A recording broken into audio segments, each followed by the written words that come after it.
Okay, tayo na po tayo. In the name of the Father, the Son, and the Holy Spirit. Grace to you and peace from God our Father and the Lord Jesus Christ.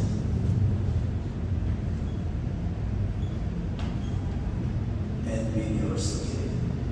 Sisters and brothers, let us acknowledge our sins and so prepare ourselves to celebrate the great, the sacred mysteries. You were sent to heal the contrite of heart. Lord, have mercy. You came to all sinners. Christ, have mercy. You are seated at the right hand of the Father to intercede for us. Lord, have mercy. May Almighty God have mercy on us, forgive us our sins, bring us to everlasting life. Amen. We include in our Mass prayer for healing Pastor Copini, Cornelio, and Juanito Quinto. Also, we remember in our Mass the souls of Virginia and Jose Quinto. O God, Almighty Father, our faith professes that your Son died and rose again. Mercifully grant that through this mystery, your servant Virginia, who has fallen asleep in Christ, may rejoice to rise again through him, who lives and reigns with you in the unity of the Holy Spirit, God forever and ever. Upo kayo, please. Pakinggan natin ang word of God.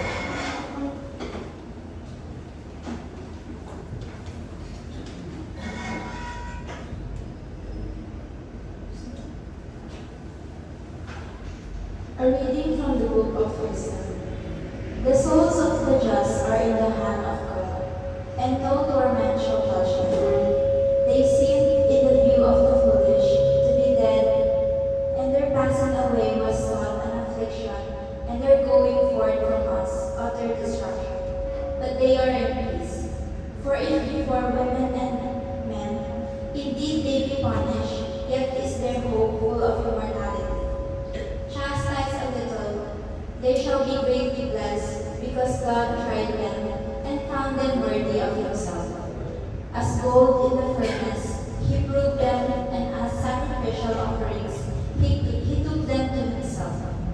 In the time of their visitation, they shall shine, and shall dart about as sparks through stubble. They shall judge nations and rule over peoples, and the Lord shall be their king forever. Those who trust in him shall understand truth, and the faithful shall abide with him in love. Because grace and mercy are with his holy ones, and his care is with the elect. The word of the Lord. Thanks be to God. Responsorial Psalm. Though I walk in the valley of darkness, I fear no evil, for you are with me. The Lord is my shepherd. There is nothing I shall want. In green pastures, he gives me repose. Beside restful waters, he leads me. He refreshes my soul. Though I walk in the valley of darkness, I fear no evil, for you are with me. He guides me in the right path for his name's sake. Even when I walk in the dark valley, I fear no evil, for you are at my side. With your rod and your staff that give me courage. Though I walk in the valley of darkness, I fear no evil, for you are with me. You spread the table before me, in the sight of my foes. You anoint my head with oil, my cup overflows. Though I walk in the valley of darkness, I fear no evil, for you are with me. Only goodness and kindness follow me, all the days of my life. I shall dwell in the house of the Lord for years to come. Though I walk in the valley of darkness, I fear no evil, for you are with me.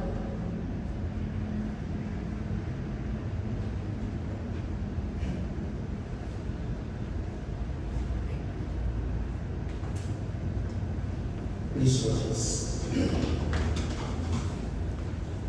Hallelujah, hallelujah. If we die with Christ, we shall live with Him.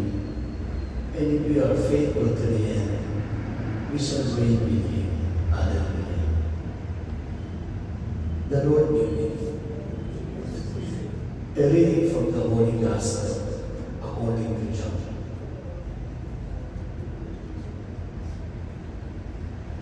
Martha said to Jesus, Lord, if you had been here, my brother would not have died. But even now I know that whatever you ask of God, God will give you. Jesus said to her, your brother will rise. And Martha said to him, I know he will rise in the resurrection on the last day. Jesus told her, I am the resurrection and the life. Whoever believes in me, even if he dies, will live. And everyone who lives and believes in me will never die. Do you believe this? She said to him, Yes, Lord. I have come to believe that you are the Messiah, the Son of God, the one who is coming into the world. The good news of our salvation. Praise the Lord.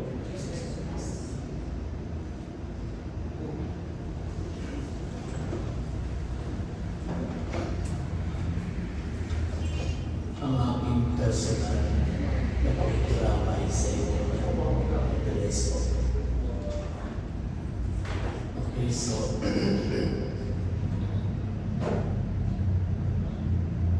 though there is death, we experience death here on earth. It doesn't follow that everything is over. Yes, yung journey natin sa mundo, tapos na. Pero, death is like a door, mag-open siya na. Another stage of our journey, we call it going home. Kasi po, ang tunay nating bahay ay ang bahay ng Diyos na mas kilala sa tao namin. Nandito ang ating tagapaglikha. At pagkatapos sa pulang ating mga mahal sa buhay na nauna na sa atin, i-welcome tayo. Ito po yung teaching ng Catholic Church. This is our faith as a Catholic. Na there is life after death. Kaya nga sabi ko, kung yung ating faith kay Jesus is hanggang dito lamang sa mundong ibabaw, tawawa naman tayo. So, everything is parang wala nang halaga. Kaya dapat yung ating faith kay Jesus here on earth, dapat po magpatuloy hanggang sa kabila. Kasi po, lahat ng ating gagawin, maganda, mabuti, prayer life, pagpapakabanal, meron po siyang connection sa pakarating ng buhay. We are actually preparing ourselves for that life to come. That's why our life here on earth is a foretaste of either heaven, eternal life, eternal happiness, or eternal damnation. Okay? Kapag maganda yung ginagawa natin, ayon sa plano, kalooban ng Diyos, we follow the instruction of God, then you will be rewarded. Ito po yung dahilan kung bakit alam natin yung tama, mag-uwi, dapat, yung katotohanan, and then live with it. And then, after life, you will be rewarded. Ngayon, kung blinded tayo, we do our own thing, you will also be rewarded. Depende talaga kung ano yung choice na decision natin sa buhay. That's why God gifted us with freedom, favor, and right to choose. Ipapaunawa sa atin ni Lord, ito yung tama, piliin mo. Ito yung matuwid, isa buhay mo. Ito yung mali, dito ko mapapahamak, madamage ka dyan. Pero ikaw ang mag-desisyon. Anyhow, dito pupunta yung ating journey here on earth. Kaya, ito pong experience of death is an eye-opener. Somehow, grateful tayo sa mga mahal natin sa buhay, kaibigan, kakilala, na nauna sa atin. They are reminding us na susunod tayo sa kanila. Masakit, malungkot kasi wala na sila. Pero huwag natin kalimutan yung magandang aral ng karanasan ng kamatayan. Wala akong exempted yan. Kaya yung kanina na-bet sa akin, ganun muna talaga paano ang buhay natin. Ngayon, buhay tayo. Bukas tayo naman. Still. Ganyan naman. Magpasalamat pa rin tayo sa Diyos sa kanyang kabutihan. Kasi napakabuti niya. Nagbahagi siya sa akin ang buhay. Our own life. Ngayon po, ang inyong nanay, ang inyong mahal sa buhay sa Virginia, nagpaalam na sa inyo. Siya po ay going home na. Babalik na siya sa kanyang Creator. Kaya may kalungkutan, nagdadalamhati dahil sa kanyang paglisan. Still, you remember God. And then, say, thank you, Lord. Thank you, Lord, for the gift of life. Share ko sa aming kapatid, si Nanay Virginia. Ngayon po, tinawag mo na siya, balik na siya sa iyo. Ikaw na bahala sa kanya. Have a grateful heart. Okay? Have a grateful heart. Maski si Nanay Virginia, gusto rin naman niya.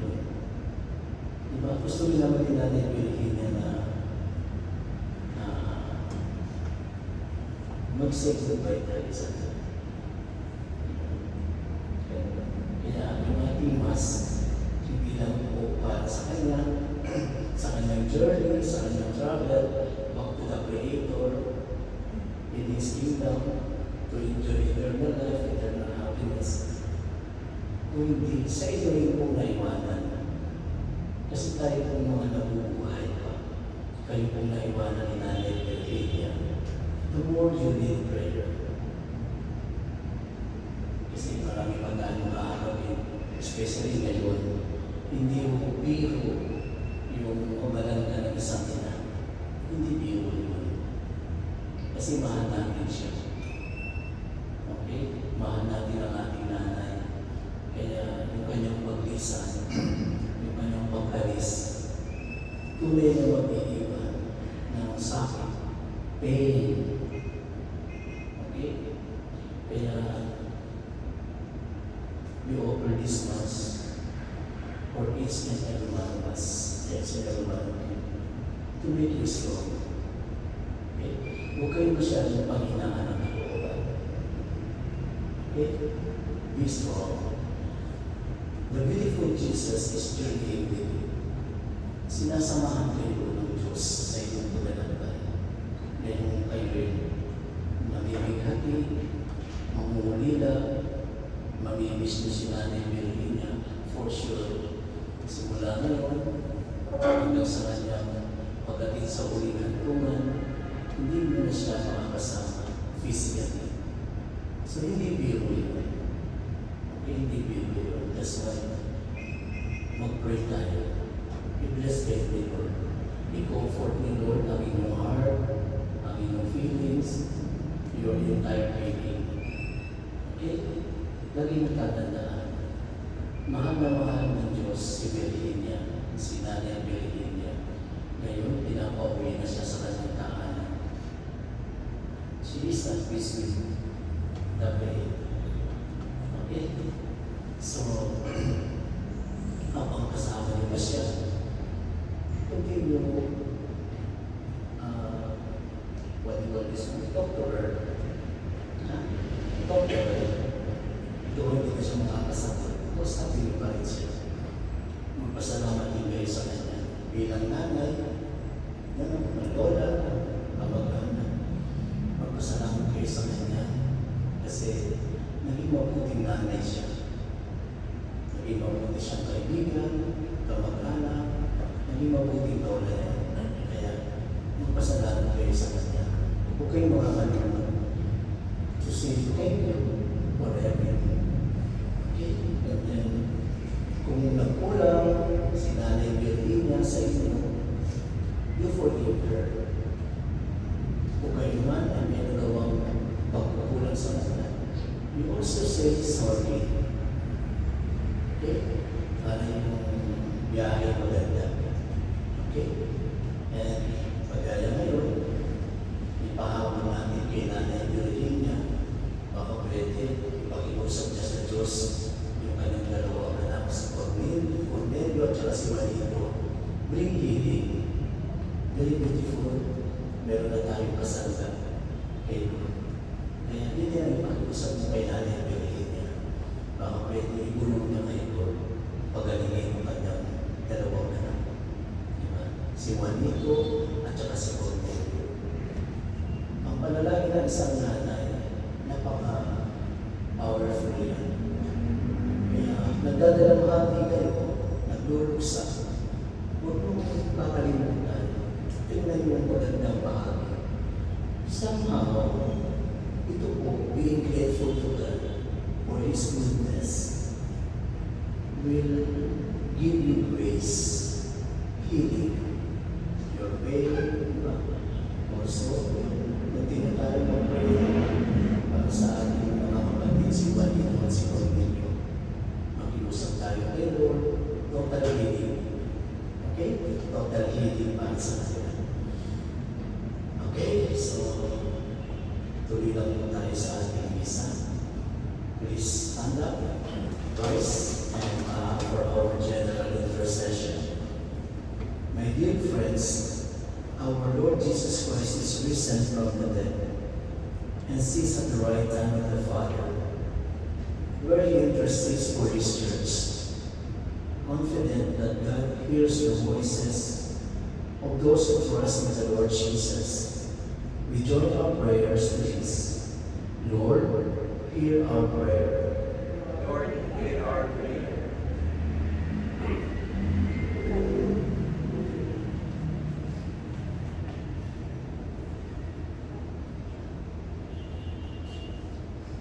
In baptism and receiving the light of Christ, scatter darkness now and lead him her over the waters of death. In your mercy, Lord, hear our prayer. Lord, hear our prayer. Our brothers, sisters, and was nourished at the table of the Savior, welcome him or her into the halls of heavenly banquet. We ask you, Lord. Many friends and members of our families have come before us and await on them. Grant them an everlasting hope with your Son. We ask you, Lord. Lord, hear our prayer. Many people die by violence, war, and famine. Each day, show your mercy to those who suffer so unjustly these sins against your love, and gather them to the eternal kingdom of peace. We ask you, Lord. Lord, hear our prayer. The family and friends of Brady and Ito seeks comfort and consolation. Heal their pain and dispel the darkness and doubt that comes from them. We ask you, Lord. Lord, hear our prayer. Lord God, giver of peace and healer of souls.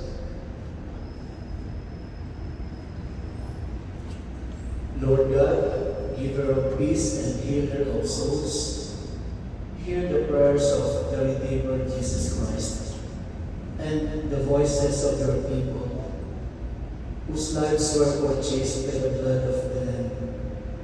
Forgive the sins of all who sleep in Christ. Grant them a place in the kingdom through Christ our Lord. Amen.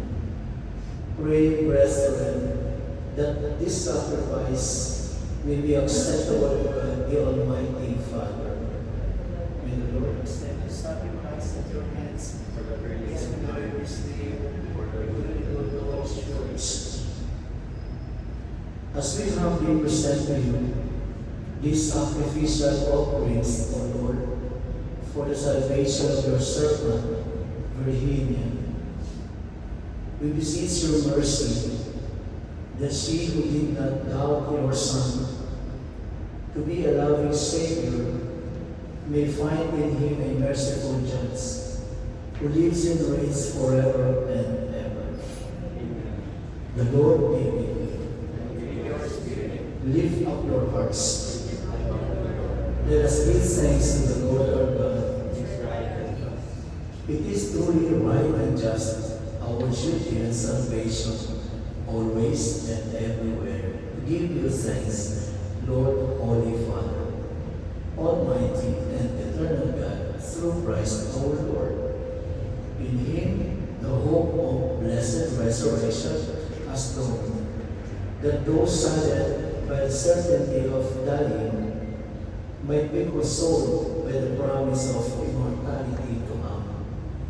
Indeed, for your faithful Lord, life's pain is not ended, and when this earthly dwelling turns to dust, an eternal dwelling is made ready for them in heaven, and so with angels and archangels, thrones and dominions, and with all the hosts and powers of heaven, we sing the hymn of your glory, as without end we acclaim. Holy, holy, holy. Heaven and earth are full of your glory. Hosanna in the highest. Blessed is he who comes in the name of the Lord. Hosanna in the highest. You are indeed holy, O Lord, the fount of all holiness. Make holy, therefore, these deeds, we pray. By sending down your Spirit upon them, let them do forth, so that they may become for us the body and blood of our Lord Jesus Christ. At the time He was betrayed, entered willingly into His passion, He took bread. Giving thanks, broke it, gave it to His disciples, saying, "Take this, all of you, and eat of it, for this is my body, which will be given up for you."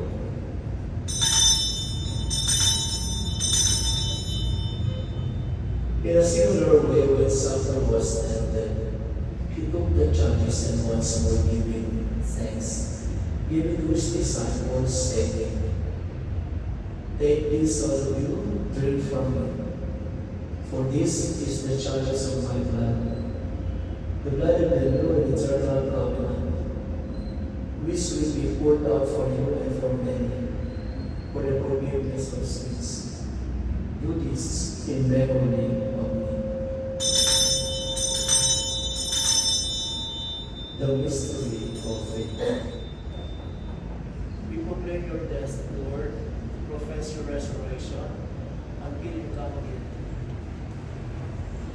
Therefore, as we celebrate the memorial of His death and resurrection, we offer you, Lord, the bread of life, the chalice of salvation, giving thanks that you have helped us worthy to be in your presence and minister. Humbly we pray that partaking of the body and blood of Christ, we may be gathered into one by the Holy Spirit. Remember, Lord, your church spread all over. Bring her to the fullness of charity, Francis, our Pope, Michael, our Bishop, and all the clergy. Remember your servant, Virginia and Jose, whom you have called from this world to your Son. Grant that they who was united with your Son in a death like his may also be one with him in his resurrection. Remember our brothers and sisters who have fallen asleep in the hope of the resurrection, and all who have died in your mercy. Welcome them into the light of your face. Have mercy on us all, we pray, that with the Blessed Virgin Mary, the Mother of God, with the blessed apostles and all the saints, who have pleased you throughout the ages, we may merit to be co-heirs to eternal life, and may praise and glorify you through your Son, Jesus Christ. Through him and with him and in him, O God, Almighty Father, in the unity of the Holy Spirit, all glory and honor is yours, forever and ever. Amen. Our Father, who art in heaven, hallowed be thy name. Thy will be done, on earth as it is in heaven. Give us this day our daily bread, and forgive us our trespasses, as we forgive those who trespass against us. And lead us not into temptation, but deliver us from evil. deliver us, Lord, we pray, from every evil. Graciously grant peace in our days, that by the help of your mercy, we may be always free from sin, safe from all distress, as we await the blessed hope and coming of our Savior, Jesus Christ. For the kingdom, the power, and the glory are yours now and forever. Lord Jesus Christ, who said to your apostles, "Peace I leave you, my peace I give you," look not on our sins, but on the faith of your church, and graciously grant her peace and unity in accordance with your will, who live and reign forever and ever. Amen. The peace of the Lord be with you always. Let us offer each other the sign of peace. Lamb of God, you take away the sin. Lamb of God, you take away the sins of the world. Have mercy on us. Lamb of God, you take away the sins of the world. Have mercy on us. Lamb of God, you take away the sins of the world. Grant us peace. This is Jesus, the Lamb of God, who takes away the sins of the world. Blessed are you who are called to this banquet. Lord, I am not worthy that you should enter under my roof, but only say the word, and my soul shall be healed. May the body and blood of Christ keep us safe for eternal life. Amen.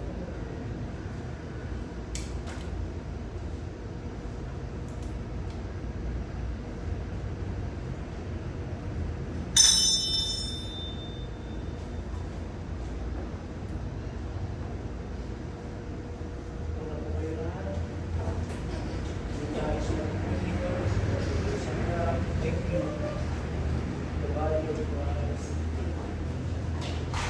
Body of Christ. Body of Christ. Body of Christ. Body of Christ. Body of Christ. Body of Christ.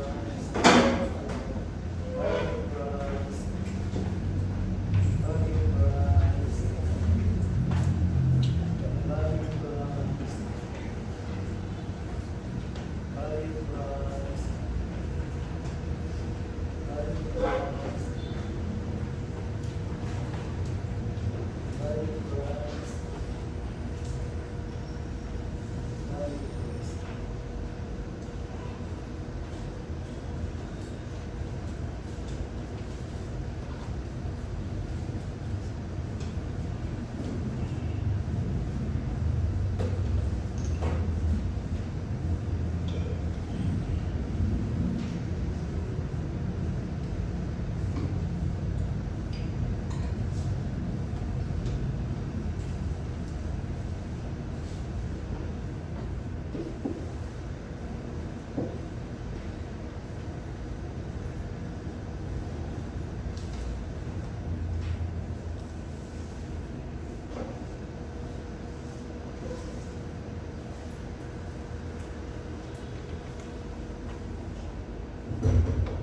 Let us pray. Lord God, whose Son led us in the sacrament of His body, food for the journey, mercifully grant that, strengthened by Him, our sister Virginia may come to the eternal table of Christ, who lives and reigns forever and ever. The Lord be with you. May Almighty God bless you, the Father, the Son, and the Holy Spirit. Go with peace. Thanks be to God.